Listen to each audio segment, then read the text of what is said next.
सरदार sir उपचुनाव को लेकर सरगर्मियां तेज है। हालांकि सरदार सर विधानसभा क्षेत्र का जो चुनाव है वो लड़ा तो सरदार सर में जा रहा है, लेकिन इसका द्वंद्व है वो जयपुर में नजर आता है। राठौड़ साहब, इस चुनाव को लेकर कांग्रेस का जो प्रदेश स्तरीय नेतृत्व है, चाहे गहलोत साहब हो या डोटासरा हो, लगातार आप पर और सतीश पूनिया पर हमलावर है और सीधा आपको चैलेंज देते हुए दिखाई दे रहे हैं कि ये चुनाव जीत कर दिखाइए।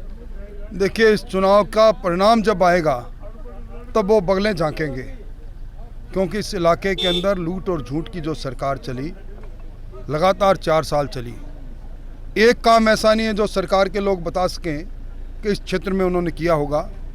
आज किसान के कर्जा माफ़ी की बात, बेरोजगारी के बेरोजगारी भत्ता की बात, कानून व्यवस्था की बात, लंपी के अंदर गोवंश के काल कलवित होने की बात, और जिस प्रकार अंतर्द्वंद चल रहा है लोग सारे देख रहे हैं।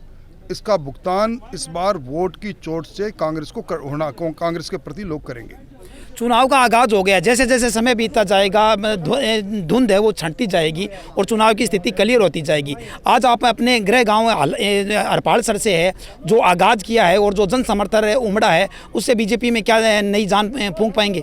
देखिए, मैंने पहली बार गांव में, अपने पैतृक गांव में लोगों को बुला के वोट की बात कही है और आपने देखा होगा उमड़ घुमड़ कर जितनी बड़ी संख्या में हजारों लोग आए हैं, अपने साधन से आए हैं।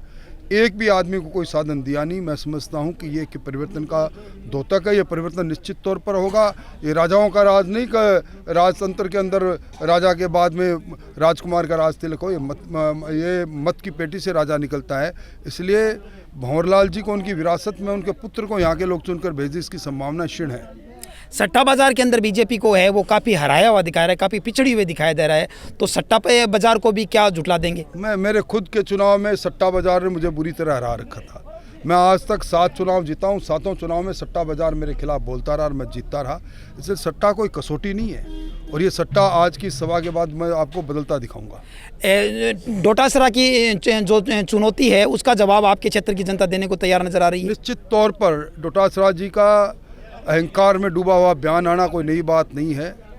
सरकार और सरकार की हालात को वो देख रहे हैं। वो अपने खुद की सीट बचा ले तो बड़ी बात होगी, दूसरों को चुनौती देने से पहले उनको अपने गिरबान में झांक के देख लेना चाहिए। और निश्चित तौर पर बहुत बड़ा परिवर्तन, और आज आप देख रहे हो जिस प्रकार चुनाव उठा है, निश्चित तौर पर लोगों का बड़ा समर्थन मिलेगा। भाजपा एकजुट नजर आ रही है? निश्चित तौर पर पूरी भारतीय जनता पार्टी एकजुट है, एक मंच पर है, एक साथ। हालांकि बिखरी बिखरी भाजपा को राजेंद्र राठौड़ एकजुट करने में एक हद तक सफल नजर आ रहे हैं और अपने जीत के दावे कर रहे हैं। डोटासरा और अशोक गहलोत की चुनौती का जवाब राजेंद्र राठौड़ है, वो जगह जगह सभा करके और इस चुनाव को जीत कर देना चाह रहे हैं और कोशिशें भी शुरू हो गई है। और आज अपने गृह गांव आलासर से उन्होंने है वो चुनावी बिगुल बजा दिया है। अब देखना यह है कि राठौड़ का जो आगाज है वो भाजपा में कितनी जान फूंक पाता है और किस प्रकार है वो कांग्रेस को जवाब दे पाते हैं राजेंद्र राठौड़। चूरू फर्स्ट इंडिया से संजय प्रजापति।